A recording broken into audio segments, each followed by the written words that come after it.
I knew something was wrong the moment my phone began ringing before the sun even woke up. You see, baby, when your family only calls you in emergencies, you learn to fear the sound of your own ringtone.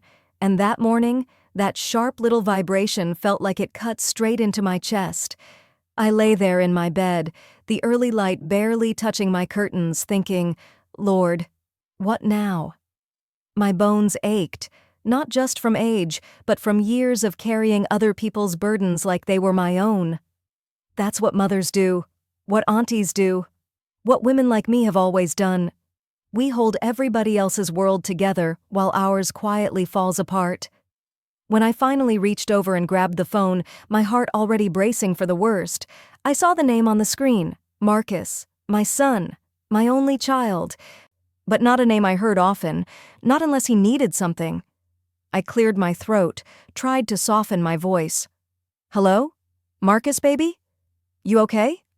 There was a pause. Not a warm one. One of those heavy silences where you can feel somebody preparing to ask for something. Ma, he finally said, voice low, distracted. You busy? You busy? That was always the opening line. Never. How you feeling, Ma? You doing all right living alone out there? Need anything? No. Just, you busy? I sat up in bed, my knees cracking like they were scolding me for the movement. I'm awake now, I said quietly. What's going on? Again, that pause. Then he exhaled sharply. Ma, look, I hate to call you like this, but we kinda dealing with something. I didn't know who else to call. There it was. The famous line, I didn't know who else to call. I closed my eyes, took a slow breath. Is everything all right with you and Jasmine? I shouldn't have even asked. Jasmine, my daughter-in-law, had made it clear from the day Marcus married her that she considered me an obligation, not family. The girl barely tolerated me. Every holiday, every birthday, every tiny moment that should have felt like family, she turned it into a battlefield. Subtle, sweet-smiling warfare.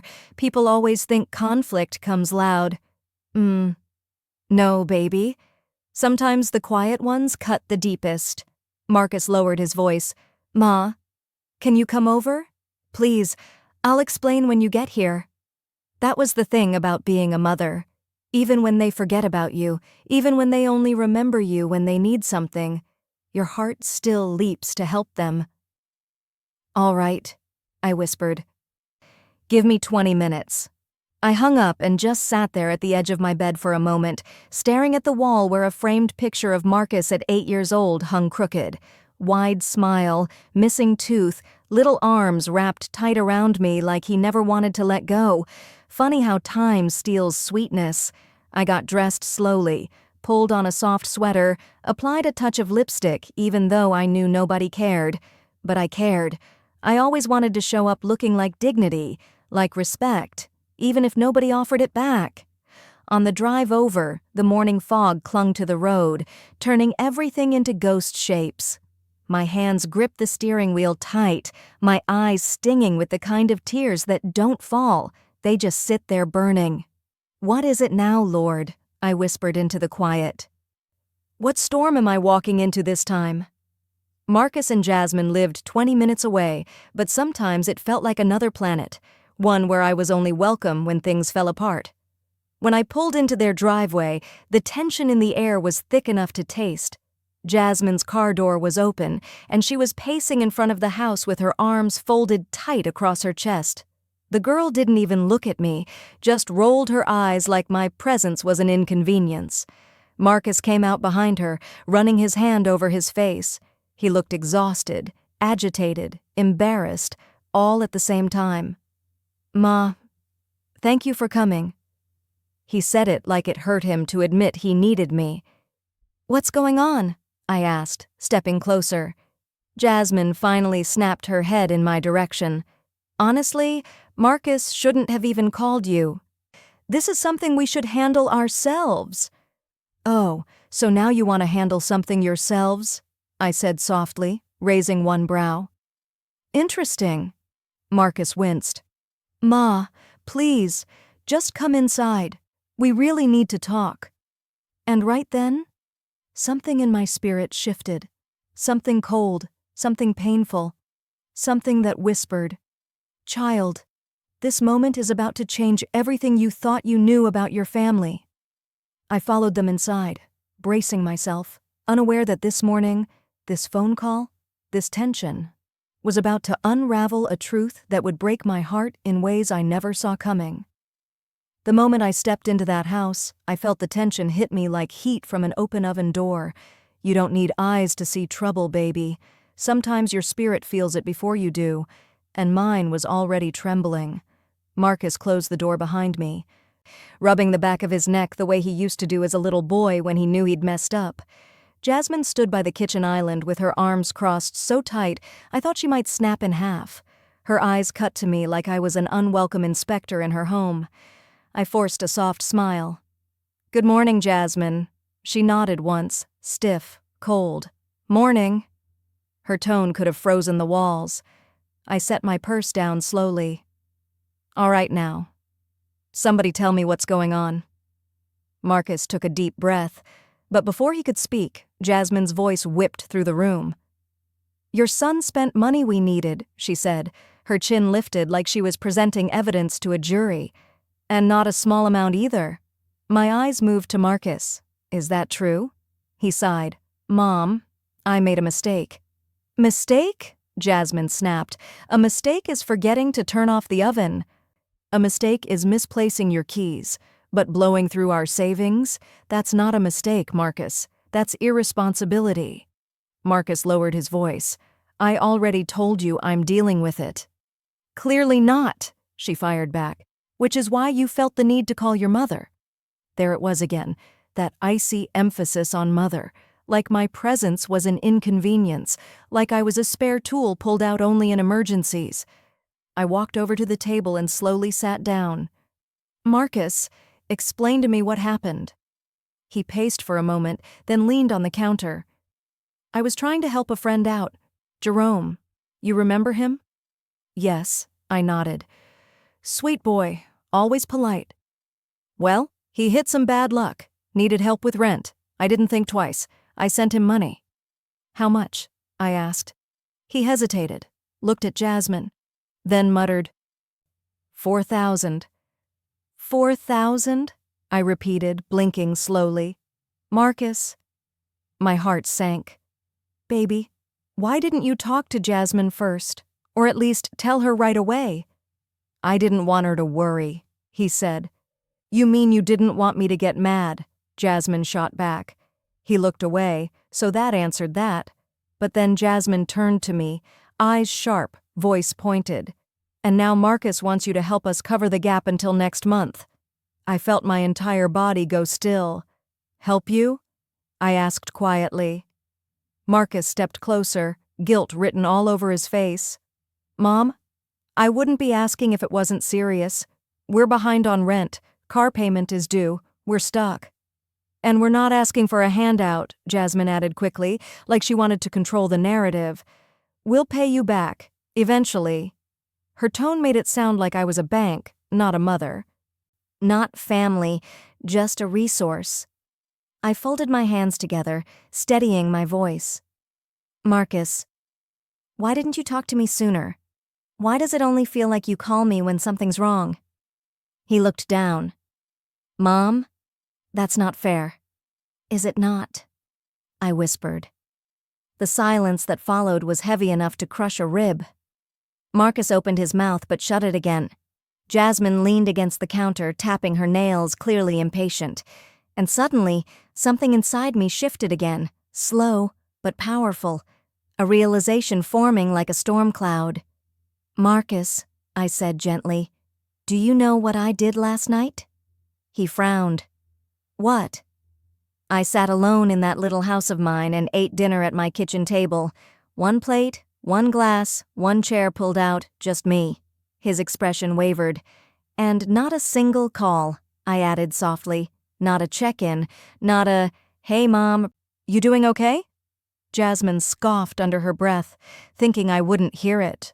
But honey, mothers hear everything, even the things people wish they'd kept silent. I turned to her slowly.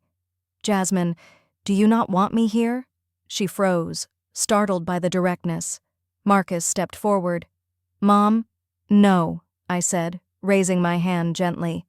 She has a right to her feelings, and I have a right to ask. Jasmine inhaled sharply. Her face flushed. It's not that I don't want you here, it's just, this isn't your responsibility. But you want my money, I replied calmly. My presence is inconvenient. My help is not. Marcus whispered, Mom, please. I looked at my son, my grown man who still carried some of that little boy inside him, and I realized something painful. He didn't call me because he trusted me.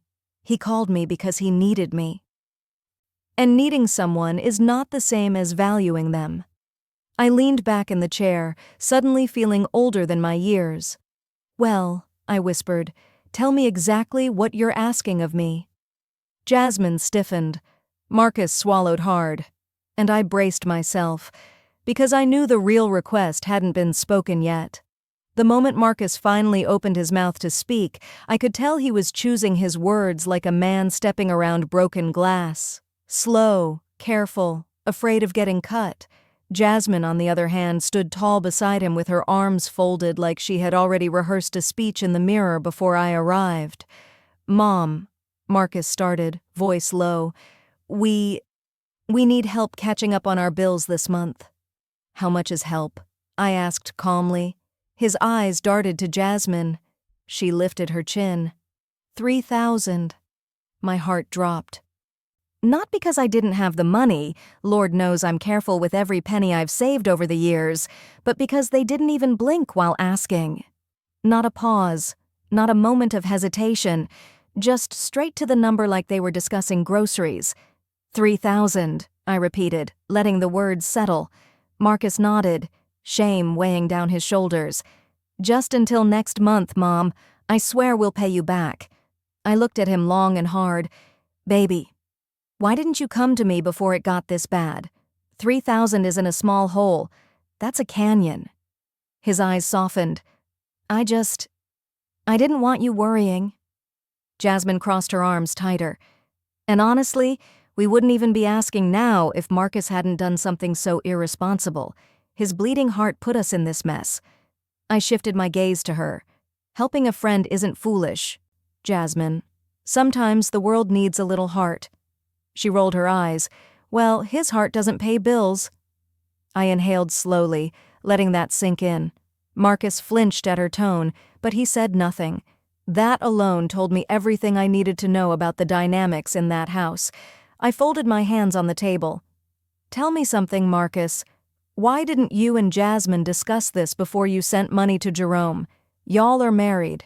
Communication is the foundation. He stared down at his hands. I knew she'd say no. I would have said no, Jasmine snapped, because we have our own responsibilities. And now look, we're behind. Marcus knew exactly what he was doing. Her words hit him like slaps.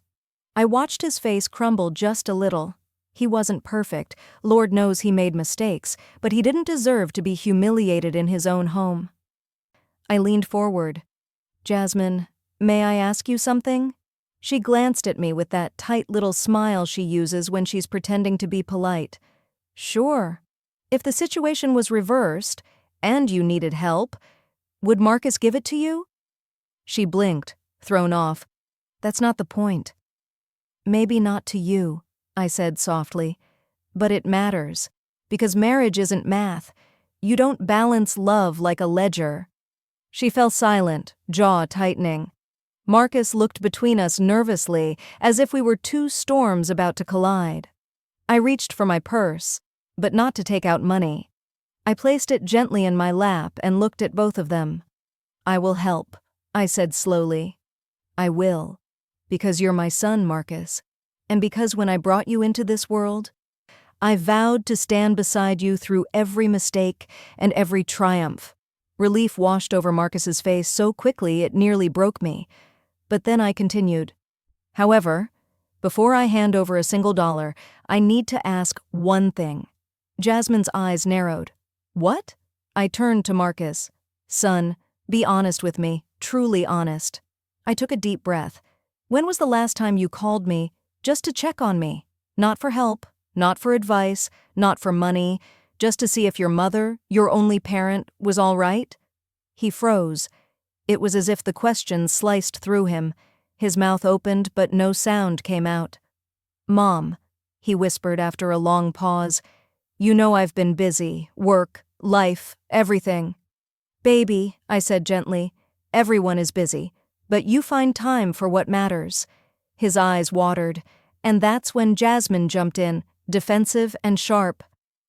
Okay, but this isn't the time for guilt or emotional speeches. We just need the money and we'll pay it back.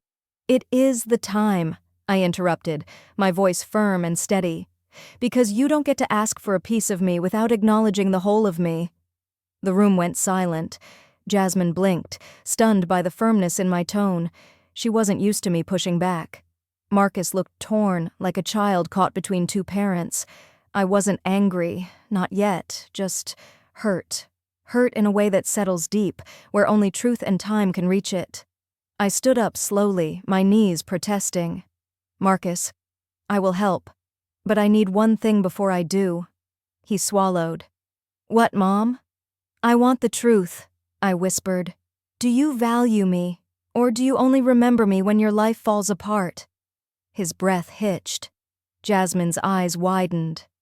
And for the first time since I'd walked in, neither of them had anything to say. The silence that followed wasn't just quiet, it was revelation. Marcus lowered himself into the chair across from me, like his legs had suddenly forgotten how to hold him. His shoulders curled in, his chest rose and fell too fast, and when he finally lifted his eyes, they were full of something I hadn't seen in a long, long time. Truth, trying to break through shame. Mom! His voice cracked. It's not that I don't value you. Jasmine shifted beside him, annoyed at the emotional turn. She was tapping one fingernail on the counter. Tap, tap, tap, like she was timing him on how long he was allowed to feel. He took a breath, but it came out shaky. I know I don't call enough. I know I don't check on you like I should. His gaze dropped again. I don't know. I thought you were fine. You always seem fine. I leaned back slightly. Baby, that's because mothers become experts at looking fine. Not because we are. Jasmine crossed her arms, rolling her eyes. Here we go with the guilt trips. I turned to her, soft but firm. Jasmine, this isn't guilt. This is honesty. Then I turned back to Marcus. Son, I'm not asking you to give me the world. I'm just asking you to remember I exist. He looked like the words hit him straight through the chest. Mom, he whispered, you do matter to me. I swear you do. But actions, I said gently, must match words. Another long, tense silence stretched across the kitchen like a thick fog. Then Jasmine let out a loud sigh. Okay, can we stop with all this emotional stuff? We need a solution, not a therapy session. She waved her hand dismissively. We're behind on rent, the landlord's breathing down our necks, the car insurance is overdue, and instead of dealing with it, you two are rehashing old feelings. My eyes snapped to her so fast she actually startled. Old feelings? I repeated. Jasmine, these are not old feelings. These are roots, deep roots, and if you keep ignoring roots, the whole tree falls. She went quiet. Marcus rubbed his forehead. Mom, Jasmine just means we're stressed, we're overwhelmed, and I know I messed up. I know I should have talked to her before helping Jerome. You should have talked to somebody, I said gently, instead of sinking alone. He nodded, shame coloring his face. I didn't want to disappoint anyone. Oh, baby, I whispered. That's how people drown. Quietly, so they don't disturb anyone. His eyes glossed. And for a moment, it wasn't a grown man sitting in front of me, it was that little boy who used to run to me after scraping his knee, trying so hard not to cry but needing comfort more than pride. Jasmine cleared her throat loudly. Look, Marcus knows he messed up, but now we just need to fix it. So, Mom, she said my title like it tasted sour, How fast can you transfer the money? I didn't move. I didn't blink. Instead, I folded my hands slowly, deliberately. I'm not transferring anything until I understand something clearly. Marcus straightened. Jasmine's eyebrows shot up. What now? She demanded. I kept my eyes on Marcus. Son, answer me honestly. Did you call me today because you value me, or because I'm the only person you thought might have the money? He swallowed hard. His throat bobbed. His eyes flicked to Jasmine, then back to me. Mom, he began softly. Both. My breath caught. I wasn't expecting that. Jasmine whipped her head toward him. What does that mean? He pinched the bridge of his nose. It means I do value her. She's my mother. She's always been there for me. More than anyone. Jasmine's face twisted. So what? You're saying I haven't been there for you? I'm saying, he continued quietly, that I know I've taken her for granted. The air shifted. Jasmine looked offended, deeply offended, but Marcus kept talking, like a man finally unloading a weight he'd carried too long. I should call her more. I should visit more. I should make sure she's not sitting alone every night. He rubbed his hands together. But I avoid it because I feel guilty, Mom. I know I've failed you. And it's easier to stay distant than face it. My chest tightened, but not in pain, in recognition, because guilt distances people more than anger ever could. I stepped closer, placing my hand over his. Baby, you haven't failed me.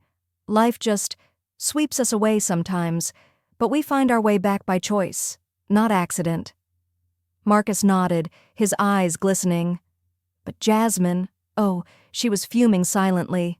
So, she said sharply, is the money coming or not? I looked at her calmly. Yes, but one condition. She crossed her arms. What now? I turned back to Marcus, my son, my heart walking outside my body. From this day forward, I said softly, don't only remember me when your life falls apart, remember me when things are good too. A tear slipped down his cheek. He nodded slowly. I will, Mom. I promise. And just as I placed my hand on his cheek, something in the hallway caught my eye. A shadow. Movement. A quiet gasp. Someone had been listening, and I had no idea who. The sound came from the hallway, soft, startled, like someone had just stepped back too quickly.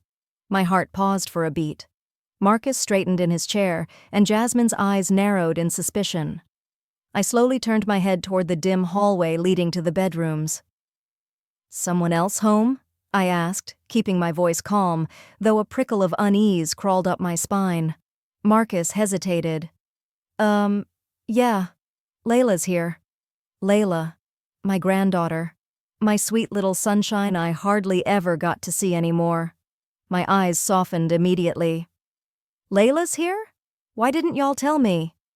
But before either of them could answer, a small figure peeked around the corner. There she was, 10 years old, skinny little arms, hair in a messy ponytail, wearing a faded unicorn t-shirt. Her big brown eyes were wide, nervous, like she wasn't sure if she should come closer or run back to her room. Grandma? She whispered. My whole heart melted. Hey, baby, I said softly, reaching my hand out. Come here. She stepped into the light, slow and hesitant, like she wasn't sure if she was allowed to want me. That alone told me more about this house than anything Marcus or Jasmine could have said. When she reached me, I pulled her into my arms. She buried her face against my shoulder, breathing fast. I held her tighter, rubbing her back. Oh, I missed you, Grandma, she whispered. I missed you more, sweet girl. But as I held her, I noticed something. Her body was tense, not the normal tense of a shy child. No, this was deeper, like she'd overheard much more than just our voices. I pulled back gently. How long you been standing there, baby? She looked down at her shoes. A little bit. Jasmine sighed dramatically. Layla, go to your room. The adults are talking. No, I said, more sharply than I intended. Let her stay a moment. Jasmine blinked in disbelief. Excuse me? Jasmine, I said, calm but firm, that little girl heard something. It's better we acknowledge her than send her away scared. Layla's eyes darted between us. I heard you say that Daddy doesn't call you. Her voice cracked. Does that mean he won't call me someday? Marcus froze. Jasmine's jaw fell open, and my heart nearly shattered right there on that kitchen tile. Oh, baby. I kneeled down to her level, taking her small hands in mine. Your daddy loves you. Don't you ever question that, not for a second, she sniffed. But he forgets to call Grandma. Marcus squeezed his eyes shut, guilt flooding his face. I touched Layla's cheek gently. Grown-ups make mistakes, sweetheart. Big ones sometimes. But that doesn't mean they stop loving their family. But, Layla whispered, looking up at her father with tears welling, Daddy, why don't we see Grandma more? Why can't she come over more? Marcus looked like he'd been punched in the chest. He swallowed hard. Layla, it's not because I don't want you to see your grandma. Then why? She asked, voice trembling. The room went still, dead still. Jasmine tensed. Marcus hesitated, and without meaning to, the truth started leaking out through the cracks. It's just been complicated, he finally said. I watched Jasmine's lips tighten, her eyes shooting him a warning glare. Layla frowned. You mean because Mommy doesn't like when Grandma visits? Jasmine stiffened. Layla, she snapped. Go to your room, now. The little girl flinched. Don't you raise your voice at her, I said immediately, stepping between them. Jasmine threw her hands up. This is exactly what I didn't want. Drama. She's a child, she doesn't understand. Oh, but she understands enough, I said quietly. Children see everything parents think they hide. Marcus stepped forward, kneeling beside his daughter. Layla, it's not Grandma's fault. I should have done better. I should have made sure you saw her more. Tears spilled down her cheeks. I don't want Grandma to be lonely. That broke something in me so deep I didn't even recognize the feeling at first. Marcus pulled her into his arms. I'm sorry, baby. Truly. Jasmine looked away, arms crossed, jaw clenched, but the truth was out now, right in the open, raw and undeniable. After Layla's tears slowed, she looked up at me again. Grandma, can you stay for a little while? Before I could answer, Jasmine cut in sharply. Not today. We have things to do. I slowly stood up, keeping my eyes on her. Jasmine, that child asked for comfort, not permission. Still, she snapped, this is my house. I smiled softly, sadly. Yes, and it's your responsibility to make it a home.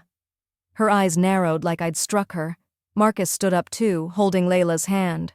Mom, please stay, at least for lunch.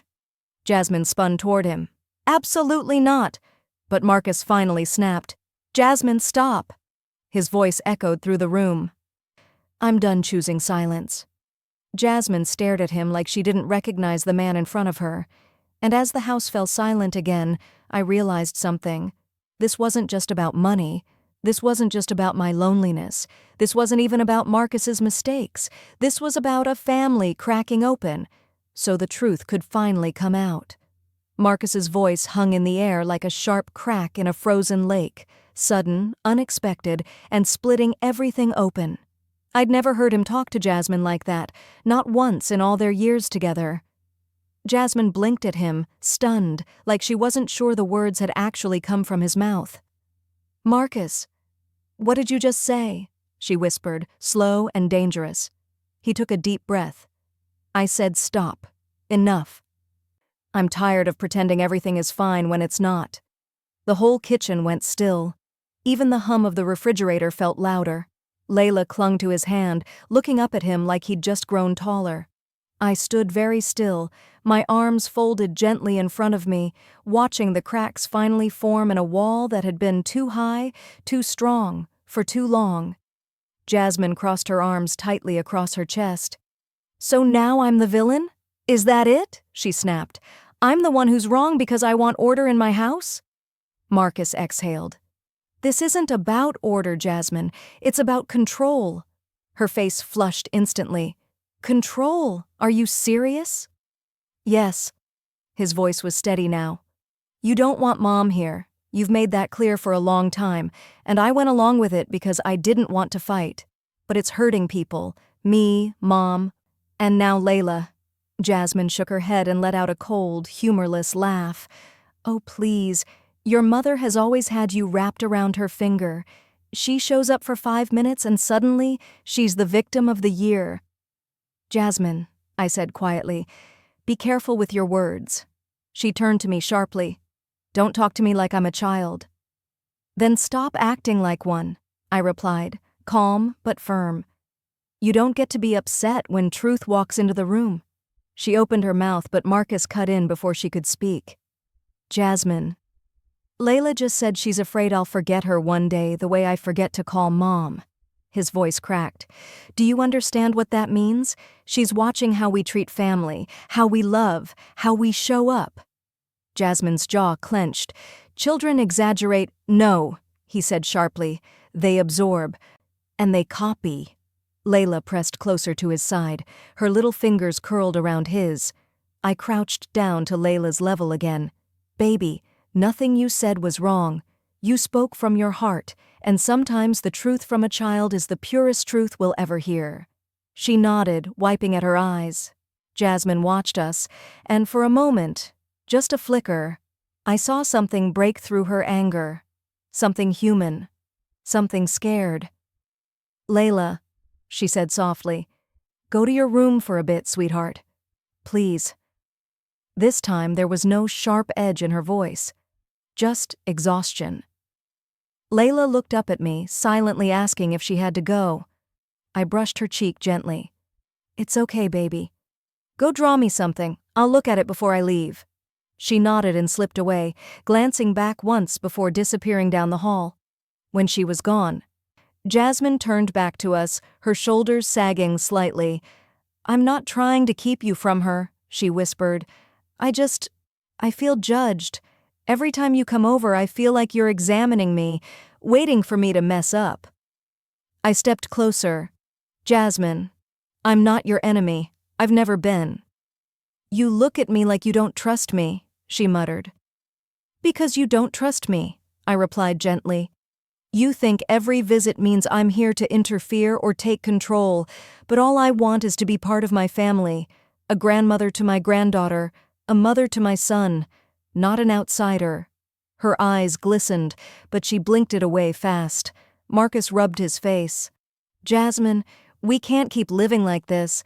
This coldness, this distance, it's affecting everyone. Jasmine's voice cracked when she spoke again. I'm just scared. That stopped both of us. She swallowed hard. I'm scared of losing my place, scared that you'll always take your mom's side even when I'm trying my best. I stepped closer. Honey, loving me does not mean he loves you less. She looked at me then, really looked, and something in her expression softened, like a rigid door finally unlocking. Marcus reached out and touched her hand. Jasmine, I want peace. For all of us. Her chin trembled. I don't know how to balance it. I placed a hand gently on her shoulder. Let's learn together. For the first time since I'd stepped into that house, Jasmine didn't pull away from my touch.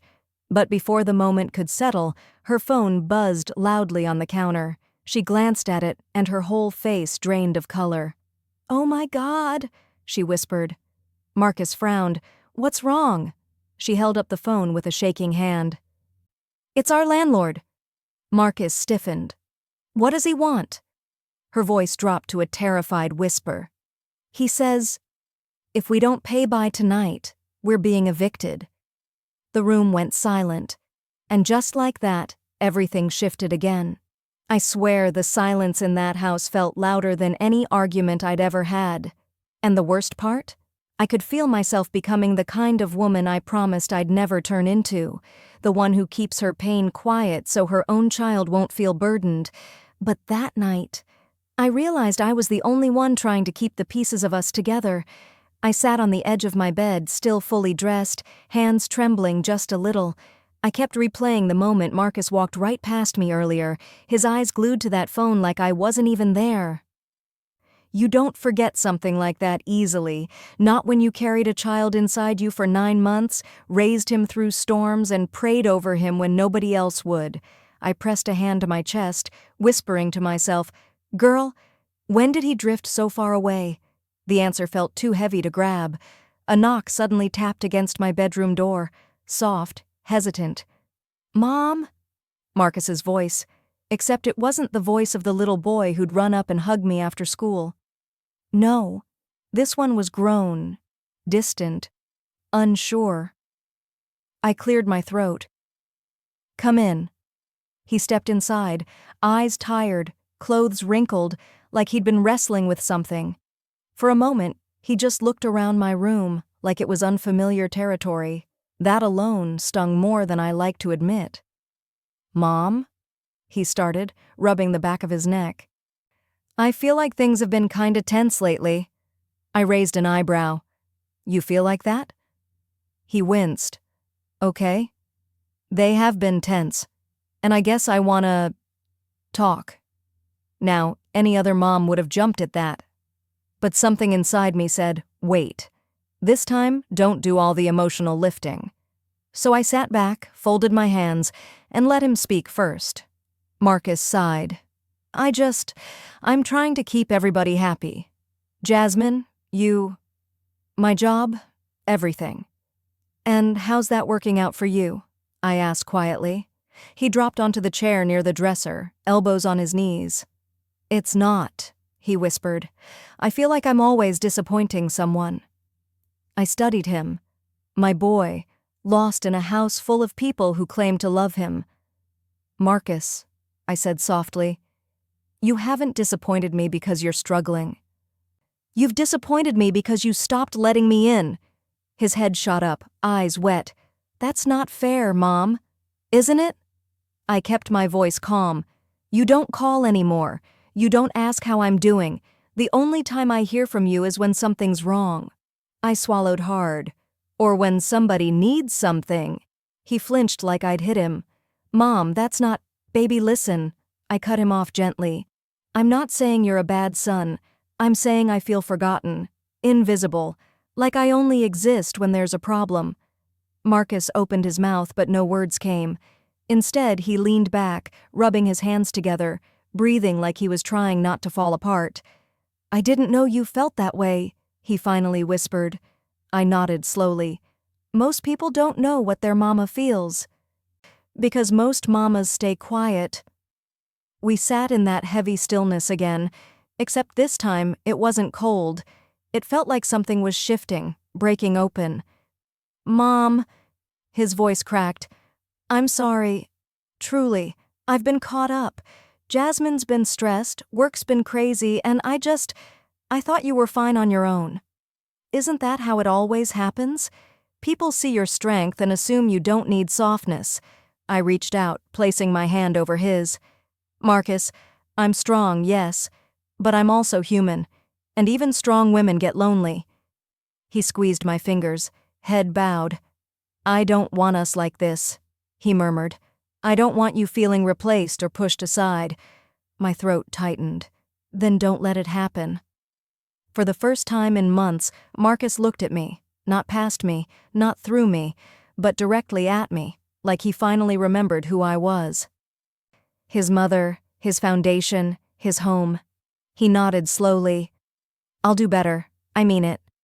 But then he hesitated, eyes drifting toward the hallway outside my door. That hesitation, it was small, but it made my chest ache all over again. "What is it?" I asked. He swallowed hard. "Jasmine, she's not happy with how tonight went. She doesn't think you respect her." Ah, there it was, the shadow behind every moment in that house. I leaned back, shoulders sinking. "And what do you think, Marcus?" He didn't answer, not right away. And the silence told me everything his words wouldn't. The real battle hadn't even begun yet. I exhaled slowly, steadying myself as I realized this conflict wasn't just between me and my daughter-in-law, it was a battle for the soul of my relationship with my son. and I wasn't sure who would win. I didn't sleep a single minute that night, not because of noise, not because of stress, but because somewhere deep in my spirit, I felt a shift, something small, almost invisible, like the quiet snap of a thread that had been holding a family together for years, finally giving out. When the sun rose, soft and pink through the blinds, I was still sitting in the same spot on my bed, hands folded, mind racing. I could hear faint whispers outside my door, Jasmine's voice, low and sharp, Marcus's, tired and defensive, and right then, I knew this wasn't going to be an easy morning. I walked out into the hallway and turned the corner into the kitchen. Jasmine was standing by the counter, arms folded tight, nails tapping against her elbow. Marcus hovered near the fridge like a man caught in between two storms. Jasmine looked at me, one eyebrow raised. "Well, good morning." Her tone made morning sound like an insult. "Morning," I replied, keeping my voice calm, steady, too old and too wise to match her energy.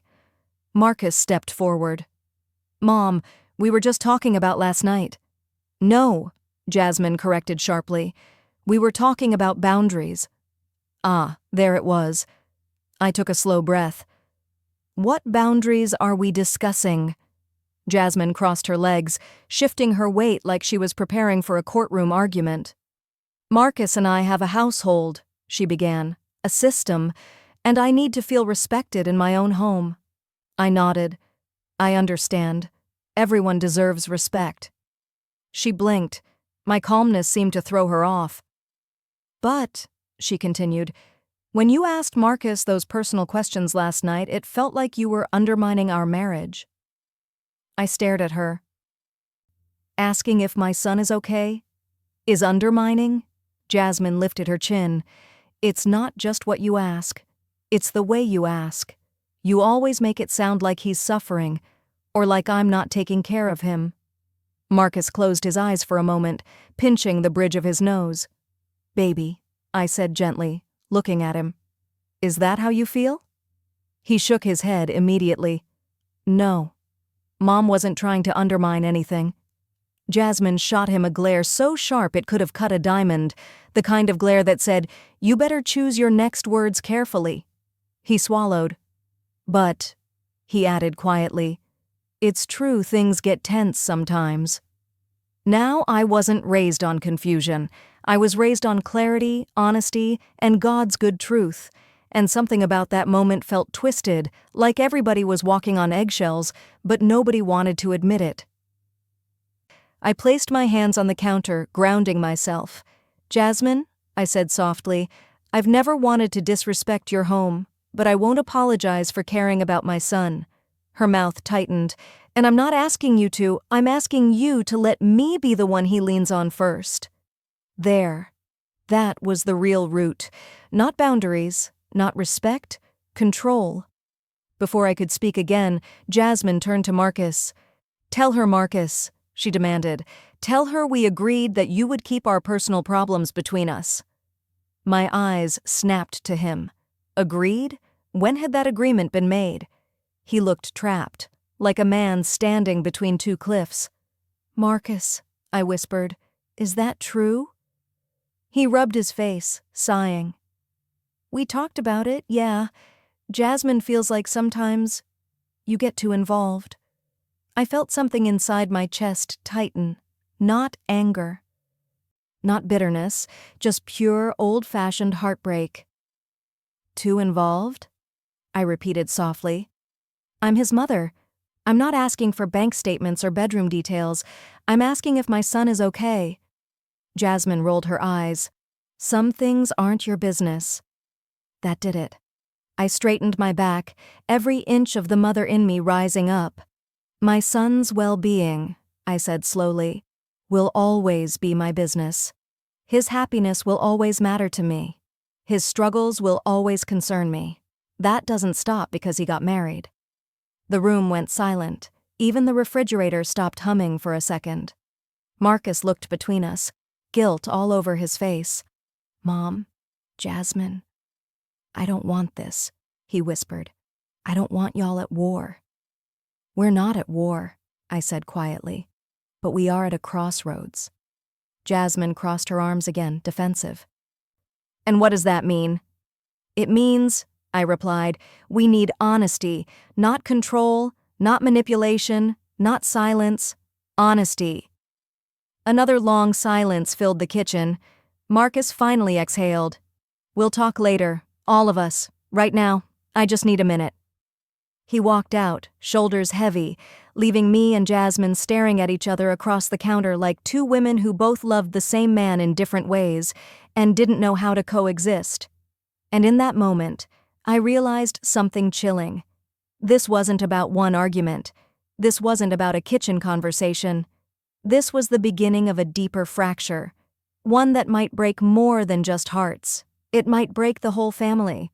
There are moments in life when a house feels too small for the amount of tension sitting inside it.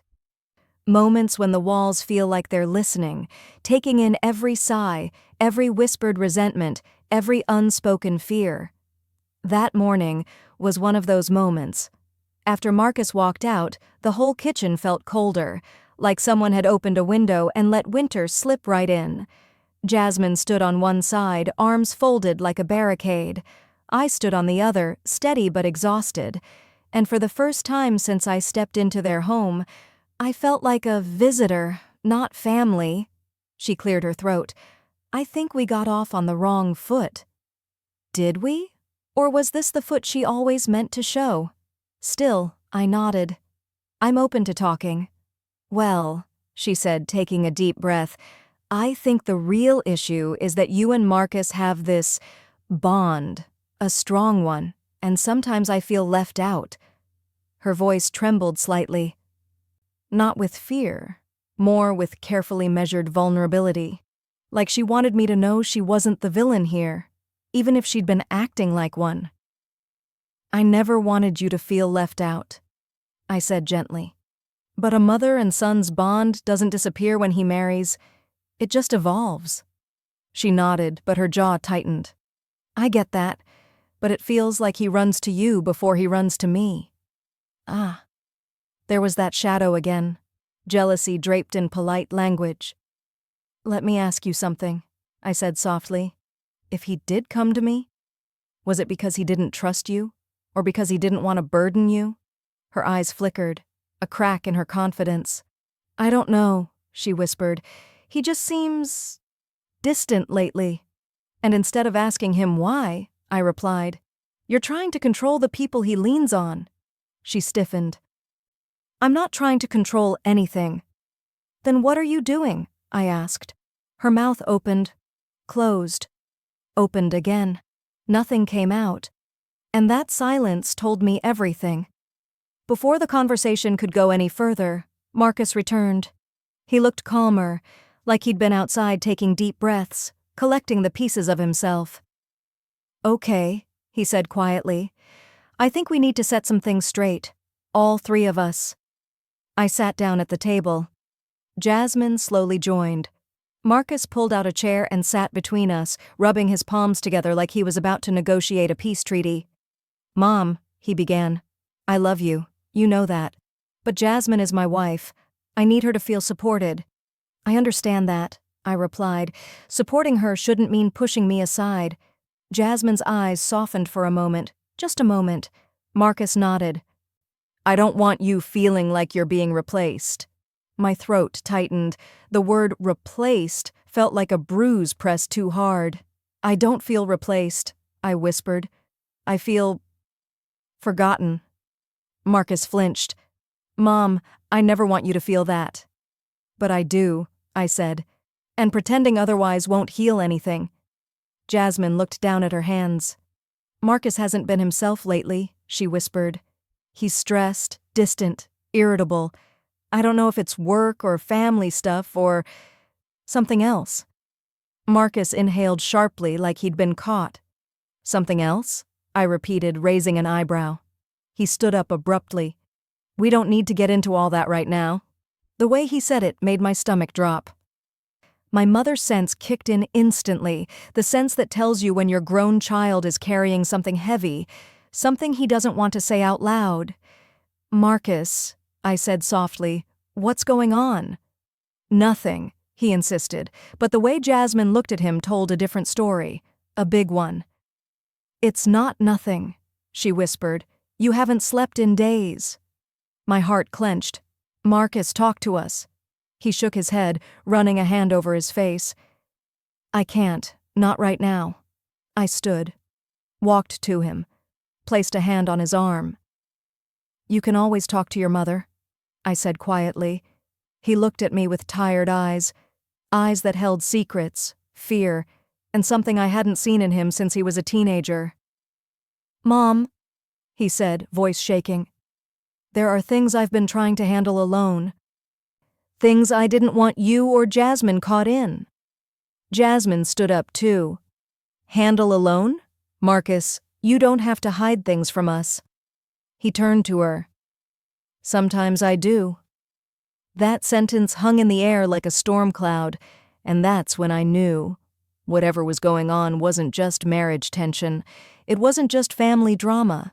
It was something deeper, something darker, something he'd been carrying quietly, hoping nobody would notice. I reached for his hand. Baby, whatever it is, you don't have to fight it alone. He opened his mouth to speak, then suddenly stopped. Breath caught in his throat, eyes darting between us like a trapped man. I'll tell you, he whispered, but not here, not in this house. And that was the moment I realized the walls of this home weren't just holding tension, they were holding secrets. There are certain words that freeze the whole world around you, not loud words, not angry ones, but quiet confessions, the kind that slip out like a whispered warning. I'll tell you, Marcus had said, but not here, not in this house. And it was the way he said house, like it wasn't home anymore, that made my stomach twist with dread. I stepped closer to him. Baby, why not here? He looked around, scanning the walls, the ceiling, the windows, like he was afraid the house itself might swallow his secret. Jasmine stood behind him, arms wrapped around herself, uncertainty clouding her face. Marcus lowered his voice. Because I don't feel safe saying it here. Those words. They hit me like cold water.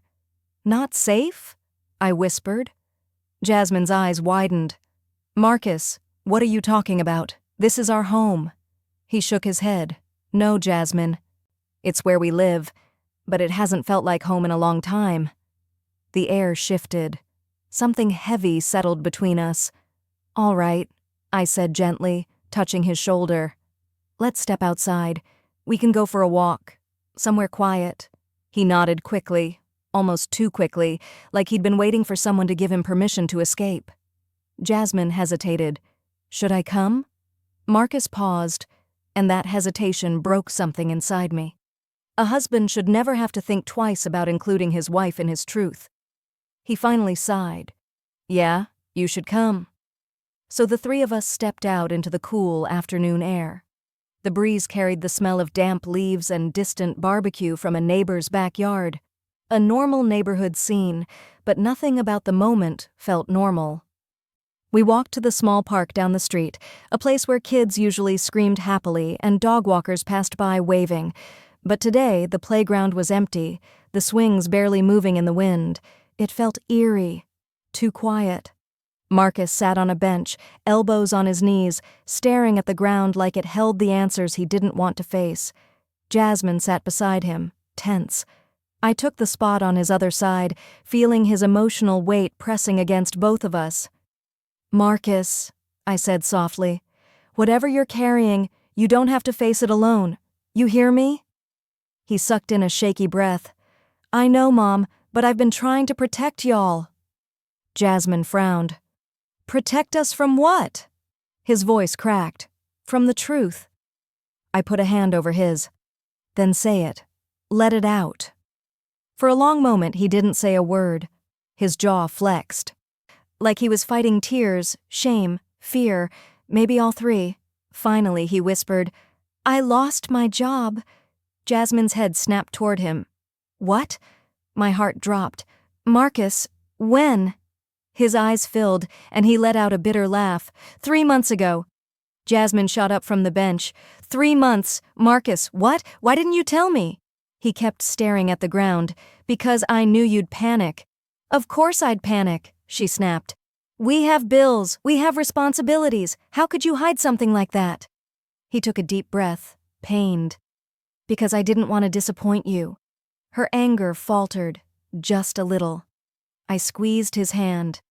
Baby, losing a job doesn't make you a disappointment. Keeping it inside until you break, that's what hurts you. He wiped his eyes roughly. It wasn't just the job. A chill ran through me. What else? I whispered. He looked at both of us, and for the first time, I saw the raw fear in his eyes. I've been drowning in debt, he said, trying to keep up, trying to pretend everything was fine, trying to make Jasmine happy, trying not to worry you, Mom, trying not to look weak. Jasmine sank back onto the bench slowly. Debt? How much? He swallowed hard. Enough to lose the house if I don't fix it. My breath caught. Marcus. I took loans, credit cards. I kept thinking I'd get another job quick, but everything fell apart, and I didn't want either of you seeing me like this. He finally broke. Tears spilled down his face, and he bowed his head into his hands. And in that moment, my heart didn't break for him. It broke with him, because I saw my son, not the grown man, not the husband, not the provider, but the boy who used to scrape his knees and run to me crying because he didn't know how to fix the pain. I wrapped my arm around him. Jasmine did the same on his other side, and for the first time in months, we weren't fighting, we weren't competing, we were just 3 people trying to hold each other together. Baby, I whispered in his ear, you will never be too broken to come home to your mother. Do you hear me? He nodded into my shoulder, crying quietly. Jasmine leaned her head against his. We'll figure this out, all of us, together. But even as we embraced him, I felt something unsettling tugging at me. Marcus had told us the truth, but it didn't feel like the whole truth, and deep down, I knew there was more coming. Something heavier, something that might change everything we thought we knew.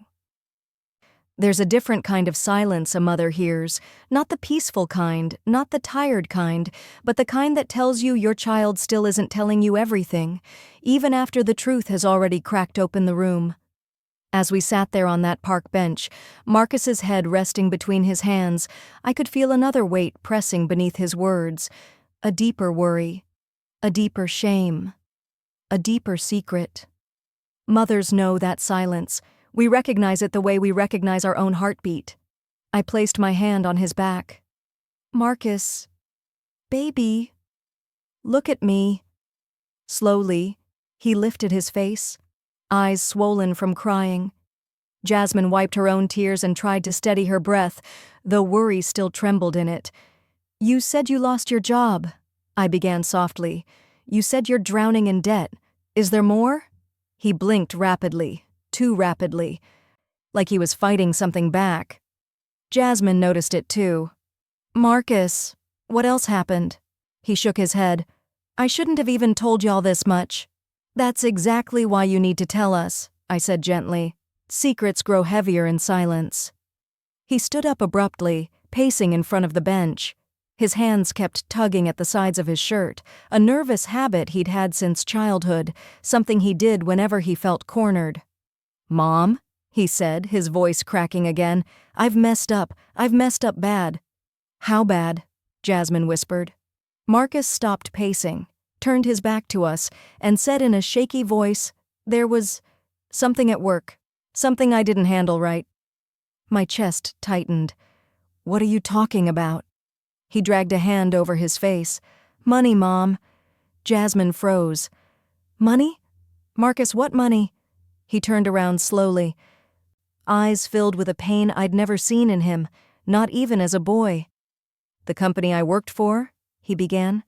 They gave me access to certain accounts. I thought, he swallowed hard. I thought I could borrow some to get us through until I found a new job. Jasmine shot to her feet. Marcus, please tell me you're joking. He shook his head. My heart sank like a stone. Baby, how much are we talking about? He hesitated, then whispered, 30,000.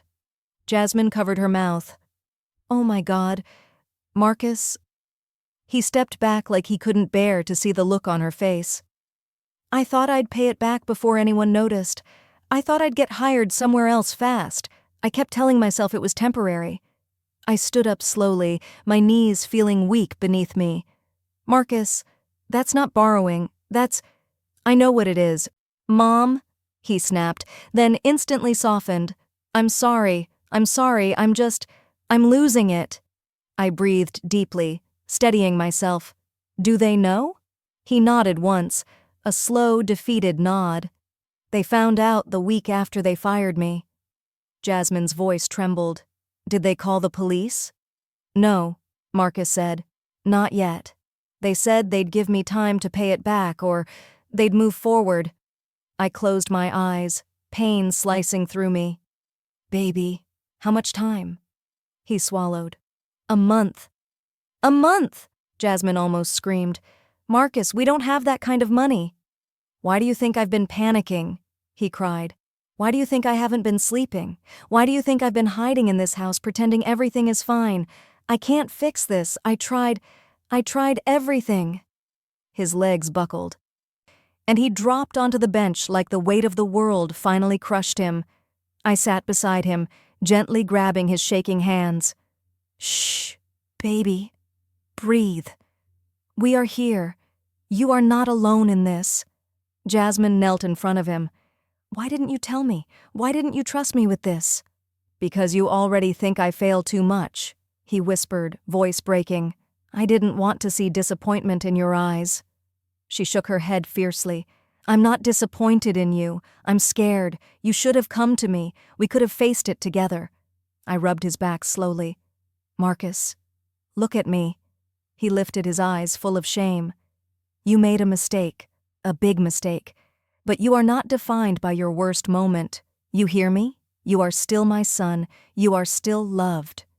He broke again, leaning into me, shaking like a child who finally stopped pretending to be strong. But as I held him, as Jasmine tried to soothe him, as the three of us sat tangled in heartbreak under that quiet sky, a chill crept over me. This wasn't just a financial mess. This wasn't just a bad decision. This was a storm that could tear through our entire family, and deep in my spirit, I knew this wasn't the end of his truth. It was only the beginning. I'll be honest with you, baby. The night after that confrontation at the dinner table, I didn't sleep a single minute. Not one. My mind kept playing back Marcus's voice, cold, distant, almost like I was listening to a stranger who just happened to share my son's face. I laid there in the quiet of my bedroom, staring at the ceiling fan spinning slow, like it was too tired to keep going. And I whispered to myself, Lord, when did my own child start looking at me like a burden? See, people think heartbreak only comes from lovers. No, sweetheart. Sometimes the deepest heartbreak comes from the very person you once held against your chest, skin to skin, promising them the world. The next morning, I moved slower than usual. My bones felt heavy. The house felt heavier. Even the sunlight didn't feel warm. It just peeked through the curtains like it wasn't sure if it was welcome. I walked into the kitchen, made myself a cup of tea, and tried to breathe through the ache in my chest. But then I heard footsteps. Marcus. He walked in like he didn't know how to look me in the eye. He cleared his throat. Morning, Mom. I nodded. Morning. We stood there in silence, both of us pretending the air wasn't thick with everything left unsaid. Finally, he said something I didn't expect. Mom, I didn't sleep much last night. I sipped my tea and said quietly, Me neither. Another pause. Tight. Awkward. Then he sighed. I don't know what's happening anymore. Jasmine's stressed. I'm stressed. Money's tight. And everything feels like it's falling apart. I looked at him, really looked at him. For a moment, he wasn't the man who'd hurt me. He was my little boy again, the one who used to run into my room during thunderstorms because he thought the lightning was chasing him. I softened. Marcus, Baby, why didn't you just say that? Why suffer alone when you know you got me? He shook his head. That's the thing, Mom. I don't have you the way I used to. That cut deeper than he realized. I blinked slowly, steadying myself. What do you mean by that? He rubbed the back of his neck, frustrated.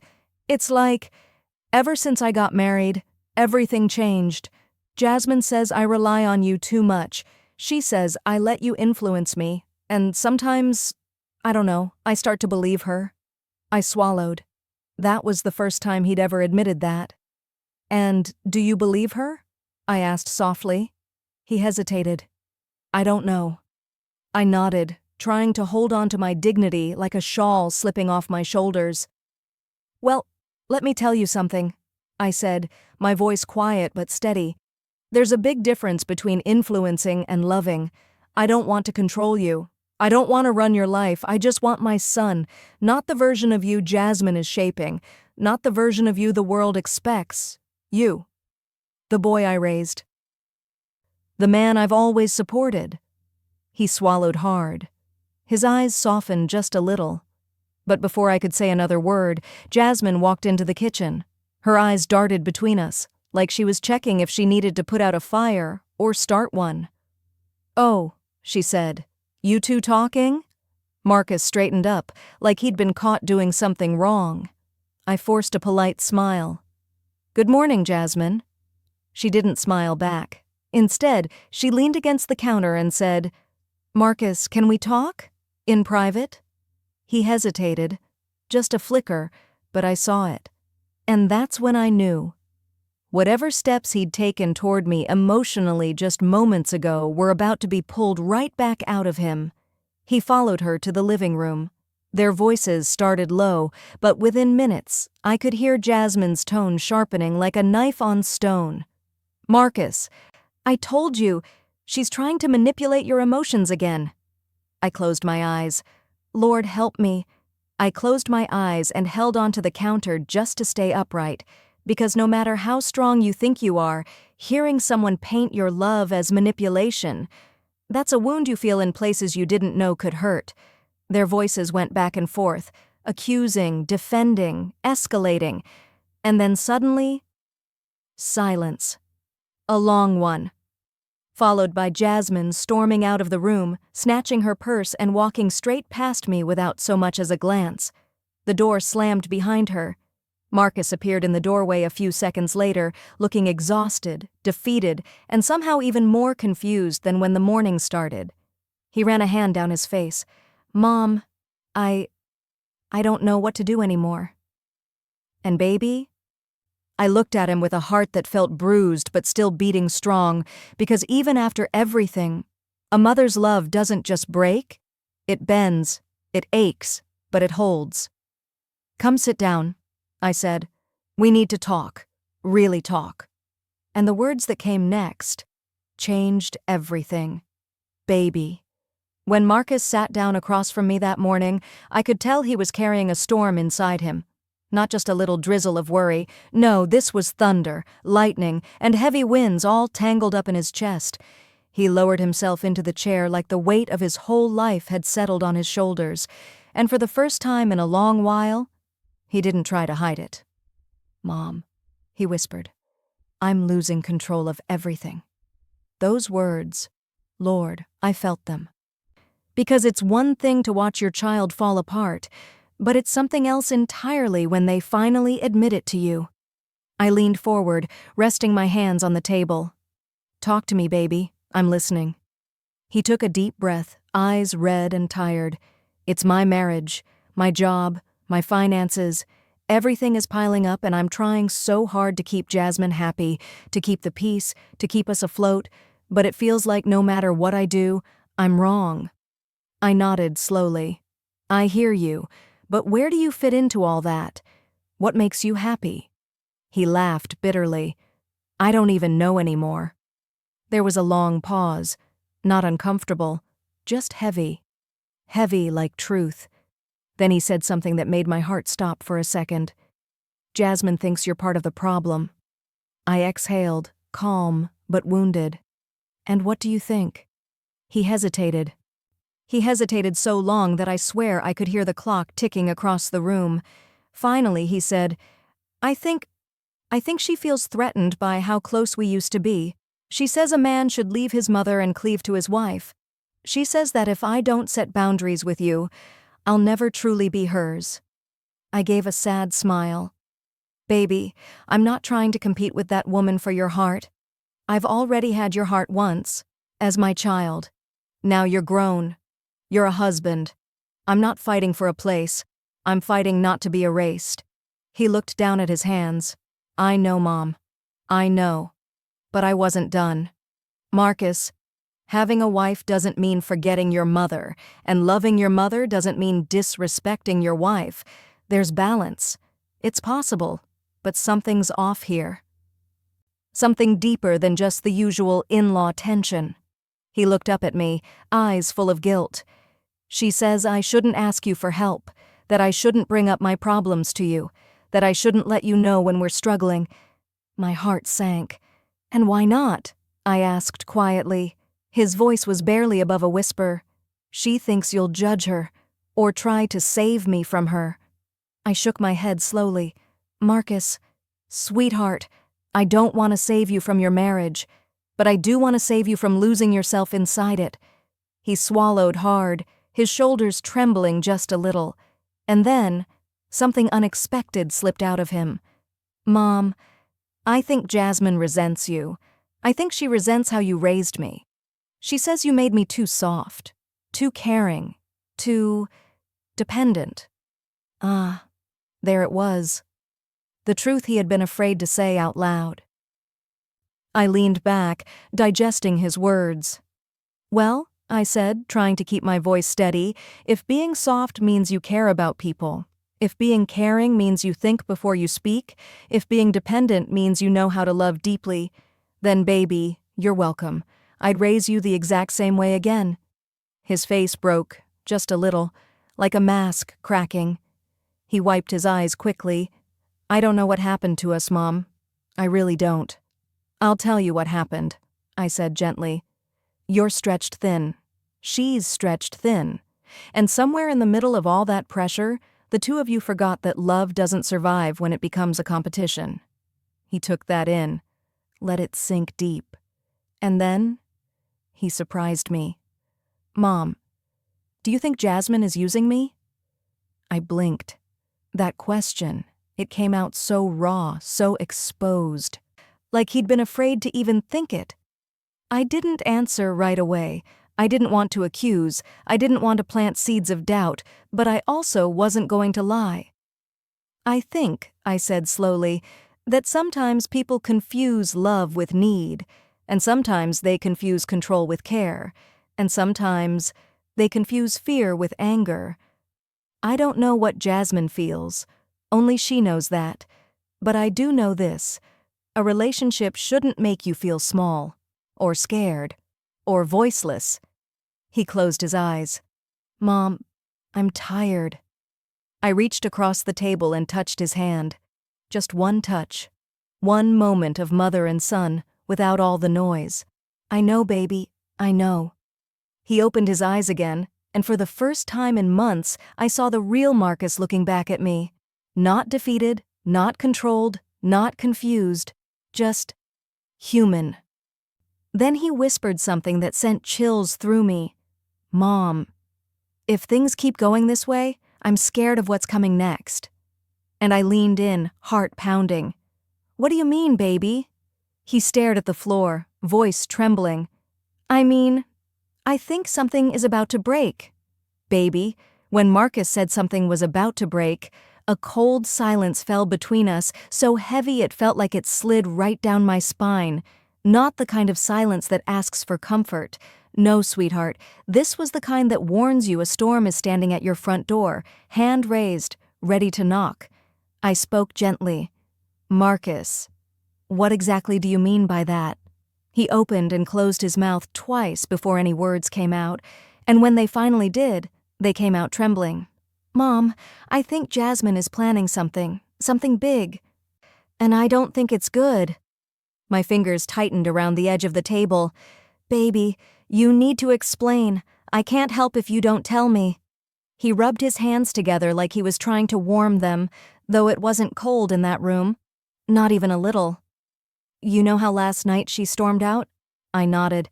Well, she didn't come home until almost 2 a.m. I felt my stomach twist. And where did she say she was? She didn't, he said, voice flat. She walked in, went straight to the bathroom and locked the door. When she came out, she said she needed space from all the pressure, from me, from us. I listened quietly, letting him get it out. That's not all, he whispered. When she walked past me, I saw something, a piece of paper sticking out of her purse. At first I didn't think anything of it. But when she put the bag down, it slipped out. He paused. His throat bobbed like swallowing hurt. It was a lease agreement. A chill ran through me. A lease? I repeated. He nodded. She's been looking at apartments, Mom. 1-bedroom units. By herself. Oh, Lord. That doesn't necessarily mean— It does, he said sharply. Then softer. It does, Mom. I think she's been planning to leave me for weeks, maybe months. I took a breath, slow and measured. Baby, did you talk to her about it? He laughed, broken, tired. She won't even look at me long enough for a real conversation. Everything turns into a fight, and she blames you for every single crack in our marriage. I felt that sting, not because of the accusation, but because of the pain in his voice. I don't want to be a reason your home is falling apart, I said quietly. You're not, he insisted. That's the thing, you're not the problem. Jasmine, she's been distant for a long time. Cold, secretive, and every time I ask what's wrong, she says it's my fault, that I'm not enough, that I'm too weak, that I depend on other people, especially you. His breath started shaking, not tears, just exhaustion, deep, bone-deep exhaustion. Mom, I don't even feel like myself anymore. I stood up, walked around the table, and wrapped my arms around his shoulders from behind. He melted into that touch the way kids do when they're too old to cry, but too broken not to. Marcus, I whispered, listen to me. You are not weak. You are not failing. You are not the villain in your own marriage. He nodded, but the weight on him didn't move. Then he said something that made my blood run cold. And Mom, I think she's trying to put things in place so she can walk away and make it look like everything was my fault. I stepped back, shocked. What makes you think that? He looked up at me with eyes that had seen too many sleepless nights. She's been screenshotting arguments, saving messages, recording me when I'm frustrated, twisting words. And last week, I overheard her on the phone saying she deserves compensation for putting up with me. My heart dropped into my stomach. Marcus, baby, did she say who she was talking to? He shook his head, but it sounded like someone giving her advice, legal advice. I sat across from him again, trying to steady my breathing, trying to stay calm for his sake. Okay, I said, this is serious, very serious. If she's collecting things to use against you, you need to protect yourself. He nodded, but it was a numb kind of nod, the kind that says, I hear you, but I don't know how to stand up anymore. I just wanted a family, Mom, he whispered, a home, a partner. I never thought I'd be scared of the person I married. And that right there, that broke me. Because a mother can handle heartbreak in her own life, but heartbreak in her child's life, that's a special kind of pain. I reached for his hand again. You're not alone, Marcus. Not now, not ever. And whatever she's planning, we will face it together. He looked up at me with eyes filled with fear and hope fighting for space. Mom, I don't know what she'll do next. I squeezed his hand gently. Well, I said softly but firmly, whatever it is, we're not letting her blindside you. He nodded again, and then he whispered one question. Mom, what if she's already 3 steps ahead of me? Oh, baby, He didn't know how right he was. Baby. When Marcus asked me what would happen if Jasmine was already 3 steps ahead, I felt something shift inside me. Not fear. No. Something stronger. A mother's instinct. That deep ancestral kind of knowing that tells you danger isn't coming. Danger is already here.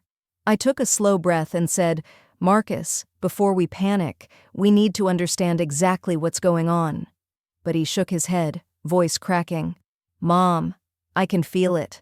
She's not just pulling away, she's preparing for something. She keeps checking our bank accounts, moving things around, asking questions about assets, and every time I try to talk to her, she twists my words into something ugly. I leaned in.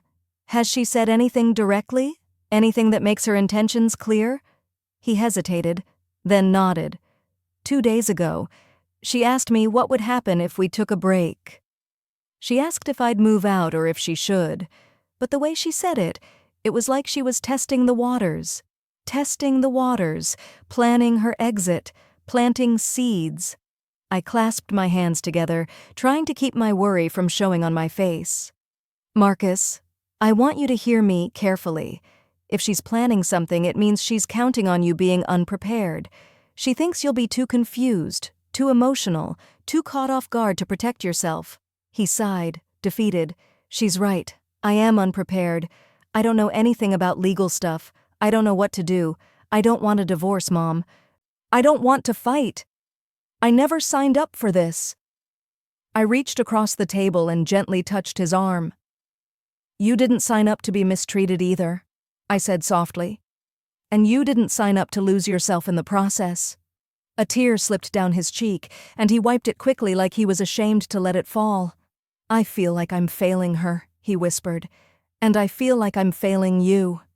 Baby, I said, my voice catching, you haven't failed me, not once, and if she can't see the man you truly are, the hard-working, gentle, loyal soul I raised, then that's her blindness, not your flaw.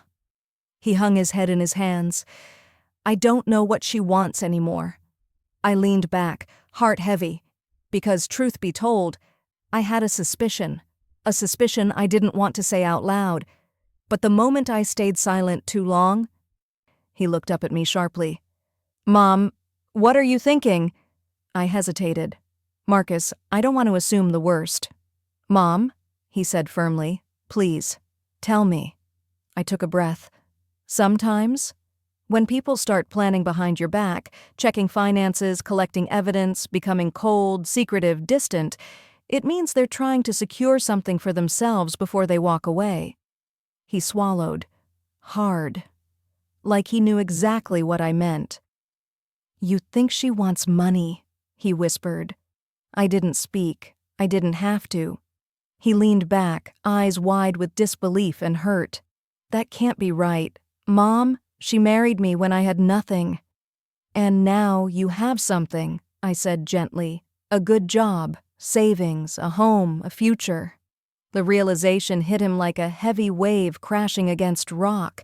He whispered, Oh my God, and baby. There was something else I needed to say, something I saw clearly but feared would hurt him deeper than he already was hurting. Marcus, has she been close to anyone lately? Anyone new? Anyone she texts more than usual? His head jerked up. Why would you ask that? I didn't soften my gaze. Because people don't detach without attaching somewhere else. He stared at me, breath uneven. Mom, there is someone she's been talking to. A coworker, a man. She says he's just a friend. But she smiles at her phone in a way she hasn't smiled at me in months. I closed my eyes. There it was, the piece he'd been avoiding saying. When I opened them again, he was staring at me with the look of a child lost in a grocery store, scared, alone, desperate to be found. Mom, do you think Jasmine is cheating on me? I reached for his hand. Not to give an answer, but to give him strength. Before I could speak, he continued, voice breaking.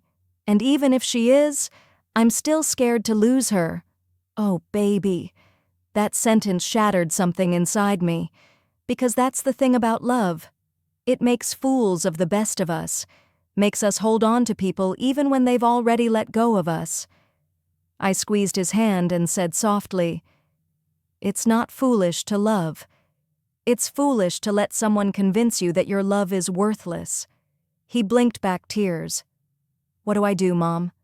Tell me what to do." I looked at him with all the motherly strength I had left. "You protect yourself, emotionally, financially, spiritually, and you prepare for whatever truth is coming, because, baby, truth doesn't hide forever." Marcus looked down, trembling, and then the door opened. We both turned. Jasmine walked in. Face unreadable, voice calm, too calm. "We need to talk," she said. Her eyes flicked to me. Alone. And right then, I knew. The moment we'd been fearing had already arrived. Baby. When Jasmine stood in that doorway and said she needed to talk to Marcus alone, the air in that room shifted so suddenly it felt like all the oxygen disappeared. She didn't sound angry. She didn't sound hurt. She didn't sound confused. No, sweetheart. She sounded prepared. And that scared me more than any shouting ever could. Marcus stiffened in his chair. "Jasmine, we can talk, but not like this. Not with you marching in here after last night like nothing happened." She crossed her arms tightly across her chest. "I don't owe you a performance, Marcus. I'm here to talk. That's it." Lord. Her voice didn't even crack. It was flat, steady, rehearsed. That's when I knew she had a script in her head, a plan, and Marcus was about to hear a version of the truth shaped to benefit only her. I stood slowly. "Maybe I should give you two some space." "No," Marcus said quickly, turning to me. "Mom, stay." That made Jasmine's jaw tighten hard enough to crack stone. She glared at him. "So this is what we're doing now? Your mother gets a front row seat in our marriage?" Marcus shook his head. "She's here because I need her right now." Jasmine scoffed, a sharp, bitter little sound. "You always need her, that's the problem." Marcus straightened up, voice firm. "No, you and I have problems because we don't communicate, not because of my mom. So say whatever you came here to say." Her eyes darted toward his hands, his posture, his breath, like she was analyzing everything he did, everything he might use against her. Then she inhaled deeply. "Fine, I'll say it." Silence. The kind of silence that makes the hair on your arms stand up because you know something heavy is coming. She looked him dead in the eyes. "I want a separation." The words hit Marcus like a physical blow. He didn't move, didn't breathe. His mouth opened, but no sound came out. And baby, if I hadn't been sitting right there, I swear I'd have thought someone reached into my chest and squeezed my heart with both hands. "Finally," Marcus whispered. "What?" Jasmine crossed her arms tighter. "I want a separation. I need time, space, clarity. This marriage isn't working anymore." Marcus blinked. "Jasmine, we can fix things, we can talk." "We've been talking," she snapped. "And nothing changes. You don't listen. You don't try. You hide behind your mother every time life gets hard." Then she looked right at me, her eyes cold enough to frost glass. "No offense." I raised my eyebrows just slightly. "Baby, when someone says no offense, it already means they plan to offend you." She ignored me. Marcus leaned forward, voice shaking. "Jasmine, please, can we slow down? A separation is huge." She cut him off sharply. "I've already signed a short-term lease." His whole body went still. "What?" She swallowed once, but her voice stayed steady. "I'm moving out." Marcus stood up so fast his chair scraped across the floor. "You're leaving? Jasmine, how long have you been planning this?" She didn't answer, not with words. But the silence between them? That was the answer. A long, ugly truth settled over the room. She had been planning this longer than she'd been honest with him. Marcus sank back down, covering his face with both hands. Jasmine's voice softened, but not with love, with pity. "I'm sorry, Marcus. I really am. But I can't keep pretending. We are not happy. You're too attached to your mother, and I need a partner who stands on his own." He looked up then, eyes red, voice cracking. "So you're giving up?" I'm choosing myself, she said simply. He shook his head slowly. Did you ever choose us? That question? It hit her in a place she didn't expect. I saw it flicker in her eyes, the truth she didn't want exposed, but she recovered quickly. This is what's best. For me. For you. Marcus laughed a small, hollow laugh. For me? Jasmine? You didn't even tell me you were unhappy. You didn't even try to talk without blaming me. Her voice sharpened. Every time I tried to talk, your mom was always in the picture. Don't put this on her, Marcus said firmly. This is between you and me. This marriage failed because you checked out long before I ever realized it. Her face hardened. I didn't check out, she hissed. I woke up. There's a difference. Then she grabbed her purse from the counter. I'll come back for the rest of my things this weekend. Marcus stood again. No, Jasmine, please, don't do this. We can figure it out. Just stay. Just talk to me. She looked at him, really looked, and her voice came out colder than I'd ever heard from her. There's nothing left to figure out. Then she walked to the door. Just before stepping out, she turned back with one final blow. And Marcus, when the papers come, don't make this harder than it needs to be. The door closed behind her. Silence filled the room. Marcus's shoulders collapsed as he sank to the floor, hands shaking uncontrollably, breath coming out in broken pieces. I rushed to him, dropping down beside him, holding him the way I used to when he was little and scraped his knee. But this wound? This wasn't a scrape. This was the kind of break that changes a man forever. Mom, he whispered, voice shattered. She's really gone. I held his face in my hands and kissed his forehead. I know, baby. I know. He leaned into me like he was trying to keep from falling apart completely. And then he whispered something that made my heart ache deeper than anything yet. What if I'm unlovable? Oh, Lord, that boy had no idea how wrong he was. Should I continue to the next chapter? Baby, there are moments in life when the truth doesn't whisper. It slaps you right across the face. And that evening, as I sat alone in my living room, the house too quiet for comfort, I felt that slap coming before it even landed. I felt it in my chest, like the air got heavier, like the walls leaned in to listen. Because deep down, I knew something was wrong with my son. But I had no idea just how wrong. After days of silence, after unanswered calls, after pretending I was fine, when I wasn't anywhere close to fine, I finally decided I couldn't sit on my hands anymore. I grabbed my keys, wrapped a shawl around my shoulders, and drove over to my son's house. Not to argue, not to scold. Not even to pick a fight with that wife of his who made me feel like I was trespassing in my own child's life. No. I went because I'm a mom, and moms can feel pain that doesn't belong to us. The lights were on when I pulled up, but the house had this stillness. That kind of stillness that makes you second-guess whether stepping closer is the right thing to do. I knocked once, twice, 3 times. Nothing. But I heard something. A faint sound, like someone moving inside. So I called out, "Baby, it's Mom. You okay in there?" Silence.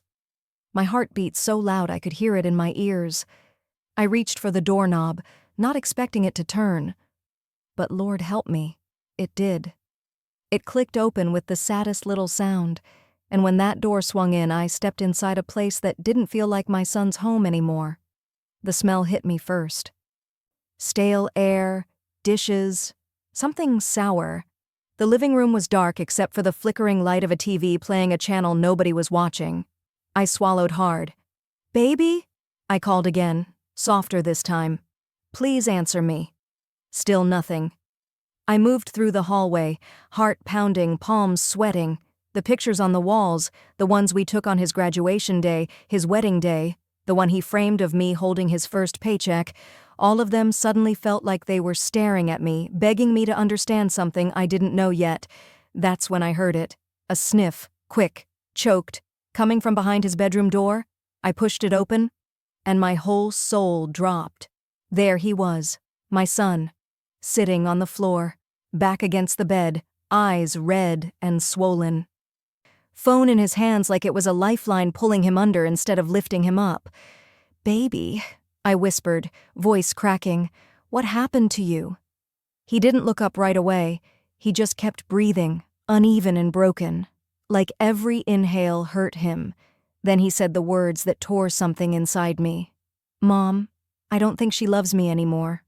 Lord, I had prepared myself for anger, for attitudes, for distance, but I wasn't prepared for heartbreak. I knelt down in front of him, cupping his face like I used to when he was little.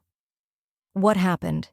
He finally looked at me, my grown son, my baby boy, my child who always pretended to be strong even when he shouldn't have to. "She said I'm useless," he said quietly, said I'm dragging her life down, said she wishes she never married me. I closed my eyes, breathing through the fire that wanted to burst from my chest. No mother wants to hear that her child is being emotionally destroyed inside his own home. I asked him softly, "Is that why you've been avoiding me?" He nodded. "I didn't want you to worry. I didn't want you to see me like this." Oh, baby.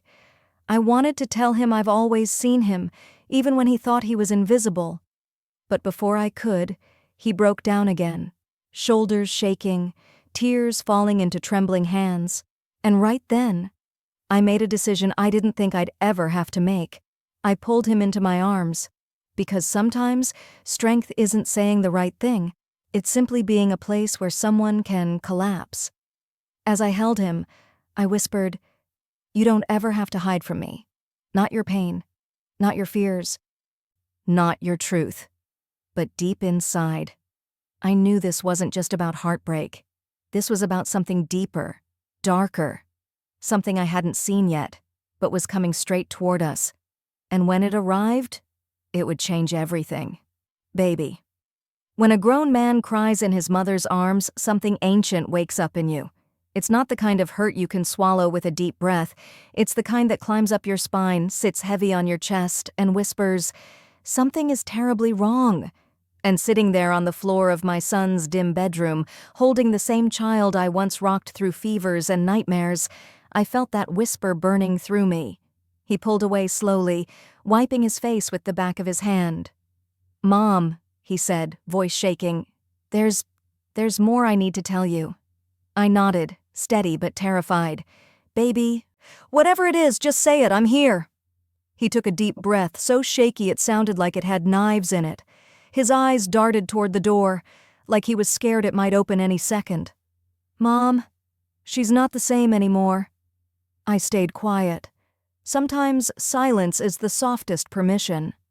He looked down at his hands, twisting them like he needed something to hold on to. "I don't know when it started," he whispered, "but she talks to me like I'm a burden, like I'm only good for paying bills and fixing things. She keeps telling me I'm slowing her life down, that she married too young, that she settled." He winced on the word settled like it cut him. "And I believed her," he added softly. "God help me, I believed her. Oh, baby. There are moments you feel your soul split right down the middle, one half wanting to scream, the other wanting to gather your child back inside your arms and never let the world touch them again." I held his chin gently. "Look at me." He hesitated, then lifted his eyes to mine. "You are not a burden. You hear me? You are not someone's mistake. You are worth love. You are worth respect. And you are worth peace." His mouth trembled, and for a moment he almost believed me. But then he whispered, "That's not even the worst part." My stomach dropped. Every mother knows that tone, that quiet fear that only shows up when someone's been carrying weight alone too long. I asked him, "What else happened?" He swallowed hard. "She wants me to cut you off." The room went quiet. So quiet I could hear the hum of the refrigerator from the kitchen. So quiet I could hear my heartbeat pounding inside my ears. What did you say?" I finally asked.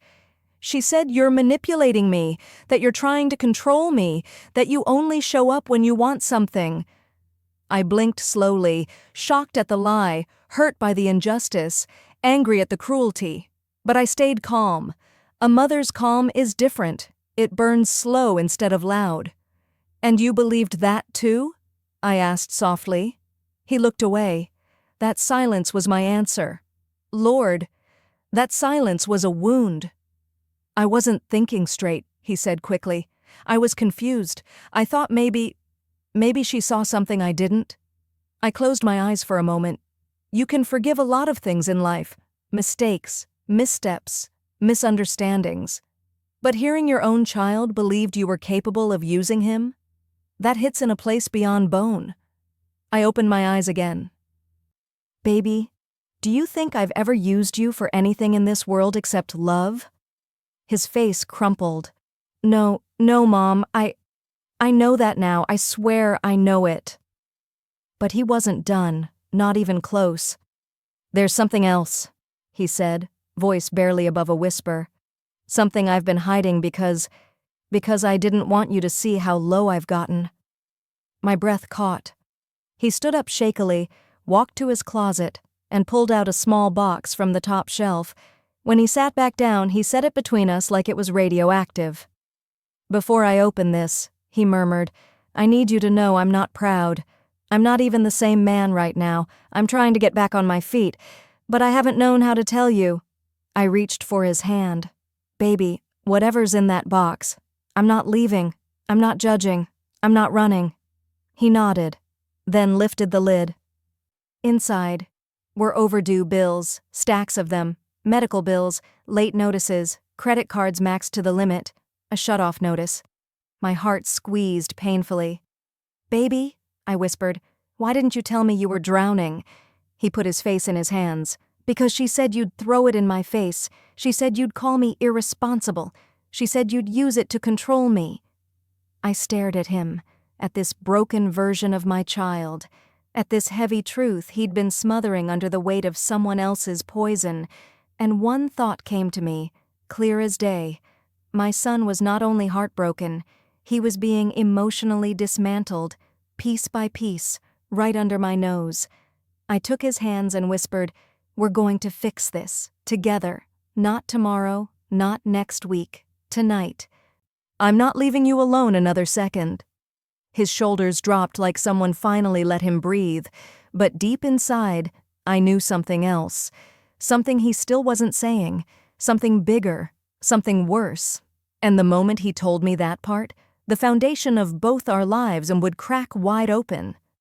Family is a blessing, but love should never feel like a burden. Remember this, baby, your heart is precious, and it deserves real love, not convenience. Never let anyone, not even family, make you forget your worth. And if they only remember you when they need something, then it's time to remember yourself. Take care of your heart, take care of your peace, because those are the things no one has the right to use.